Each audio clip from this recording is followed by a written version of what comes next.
Welcome to the Real News Network. I'm Paul Jay in Baltimore. Last week, on various stock exchanges across the country, but mostly in New York, tens of thousands of trades took place of some of the major stocks, Best Buy and Radio Shack, American Airlines, and others. Trades done by what they're now calling rogue algorithms. I love the term rogue algorithms. It's like they came from space and nobody created these things. At any rate, we're told by the press this is a sign of more instability in the stock exchanges, and there's calls for regulation, very little of which we have seen so far. Now joining us to talk about this trading and a possible solution to it is Ken Zinn. Ken is a political director of the National Nurses United, which is the nation's largest union and professional association of registered nurses. He's a 32-year veteran of the labor and progressive movements in the United States, and he's one of the leaders of what they're calling the U.S. Robin Hood tax campaign, and he joins us from Washington. Thanks for joining us, Ken. Glad to be with you. So let's start. Let's just fill in some of the details for people that haven't followed the story of what happened. Some people call these cheetah traders. In fact, we were told by Bart Chilton from the Federal Commodities Trading Commission that something like 500 to 600 people at Goldman Sachs are employed doing nothing but working on these kinds of quick in and out algorithm tradings, although I don't think Goldman's algorithm is to blame for this particular incident. But it's a very widespread thing that's happening, and here's where it kind of went out of control. So what exactly happened to start with?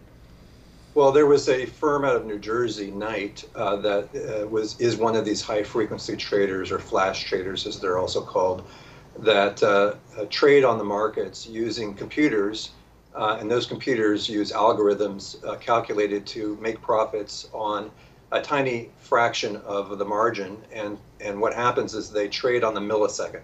They buy, they sell, they buy, they sell. And what happened was the trades went horribly wrong last week, and the market had a huge downward turn in the stocks that were being traded. That was very scary. So it's a huge volatility in the markets because of these high-frequency traders. Now, the reality of this is that people like Chilton at the Federal Commodity, FC, well, give me the initials again, I keep mixing that, Federal Commodities Trading Commission.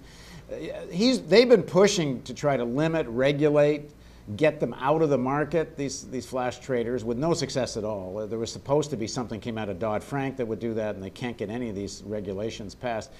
So what is a possible solution to this, given that it not only causes instability for traders and the markets, but there's some evidence that actually does create bubbles, price bubbles, including food price bubbles?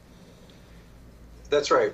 So one of the solutions that we're proposing is the Robin Hood tax, which would be a small tax on the buying and selling of stocks, bonds, derivatives, and other financial instruments. Because if they are doing these trades based on algorithm calculations, we believe that a small tax that they would calculate in would make a lot of these trades not worth it. And so it would put sand in the wheels of the market, which would be extremely valuable to the markets that are experiencing this volatility. Right now, one of the effects is that many investors are moving away from the U.S. markets because they're too volatile. And if you can't trust the markets to provide some stability, people are going to look elsewhere. And the idea here is that when these flash trades take place, usually, although not always, there are very tiny differences between what they're buying and selling at. So a small tax might just tip the scales to it's not worth doing the trade. And I suppose that you could keep raising, if you actually had a government or a regulatory body that was interested in doing this, which is a major question mark. But if you had that, they could keep raising this tax a little bit, enough to make these flash trades not worth doing.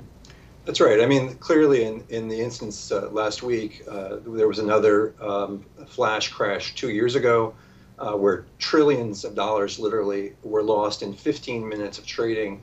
Now, some of that gets recalculated and gets recouped, but nonetheless, it's this frightening situation for some companies. They almost lost their entire value in 15 minutes.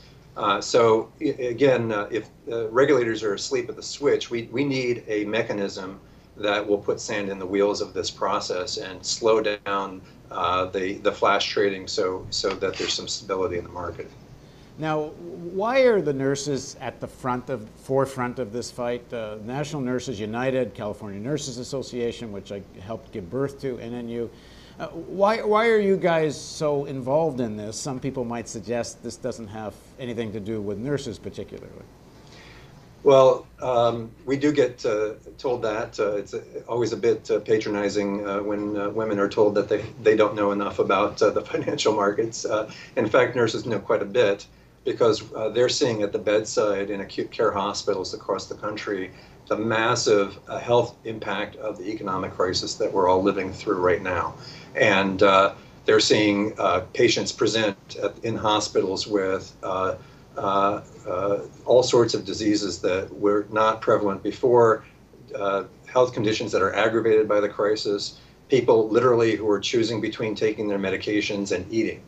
Or taking their medication and seeing their doctor, or paying their rent, or paying their mortgage. And so we're sort of the front lines of this economic crisis, and nurses are patient advocates by vocation, by ethics, by license. And we understand that we can't just advocate for patients at the bedside. We have to do that in society at large. So one of the main reasons why we've been advocating for the Robin Hood tax is that the tax, in addition to curbing this horrible speculation that occurred last week, would actually raise billions of dollars of revenue every year that could be used by government to meet human needs, whether it's healthcare, whether it's saving people from foreclosure, dealing with the HIV/AIDS crisis, climate change mitigation, any number of issues that we're told over and over again by government that there's just simply no money. Well, there actually is money. It's in Wall Street. Wall Street caused the economic crisis several years ago. Right. They got bailed out by the taxpayers. We think that it's time for them to give back. What kind of buy-in are you getting on this campaign? First of all, from other major unions, and then are you getting any buy-in at all from the leadership of the Democratic Party? I know there's no support from the leadership of the Republican Party, but are you getting any at all from the Democratic Party? Well, first, when we launched the Robin Hood tax campaign in May, we had 6,000 people all dressed in Robin Hood hats in Daley Plaza in Chicago on the eve of the G8 summit. We have the support of a number of unions, a number of community groups, religious organizations, environmental groups, student organizations. It's really brought together this unique array of organizations that normally wouldn't have cause to work together. But because the Robin Hood tax has the prospect of raising up to $350 billion every year just in the U.S. alone, people are very interested, because they all need revenue for the programs that our communities so desperately need. But this is going to have to be passed by Congress. So, presumably you're going to have to get support of people in Congress. Are you getting any? What's the real politics of this? Well, in fact, I was just on Capitol Hill before I came to do this interview. We are talking to a number of members of Congress, but your basic point is absolutely true.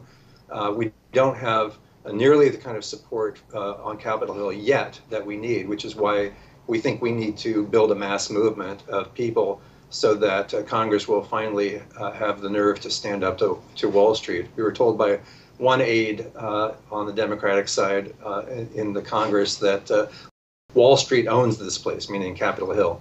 Well, certainly that's true. And so in order for the American people to get their representatives to stand up for the American people instead of for Wall Street, we're going to have to really build a mass movement to push them to do that. So but we have support. I will just note that President Obama, who thus far has not come out in support of this Robin Hood tax, 2 days ago called Mitt Romney the reverse Robin Hood, which is an interesting appropriation of the language of our campaign, called him Romney Hood, in fact. And that's funny. Of course, it's true, but it's also not enough. We need the president to actually be Robin Hood himself, not just accuse his opponent of being the reverse Robin Hood, and he needs to come out and support this tax, because it's not only good policy, it's good politics as well. But there is some reality to this, that when he's not campaigning in an election, President Obama has not been so tough on Wall Street. There's some rhetoric, but in terms of real policy, It does not lead one to think that he would support this. Well, that's right. I mean, I think we have to push him to do so. He's not going to do it on his own, even though there's one of his biographers said that he was for it before he was against it. He's being challenged now in all sorts of fora to come out and support this, but so far he hasn't. And so again, we need to build a mass movement across the United States to push the president to do the right thing and come out in support of the Robin Hood tax. How are you doing in terms of leaderships of other big unions? Are they supporting this? Are they participating in it?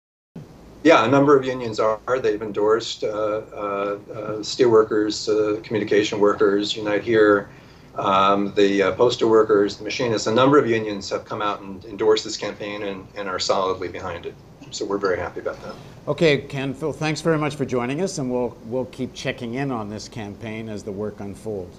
Thanks very much. And thank you for joining us on the Real News Network.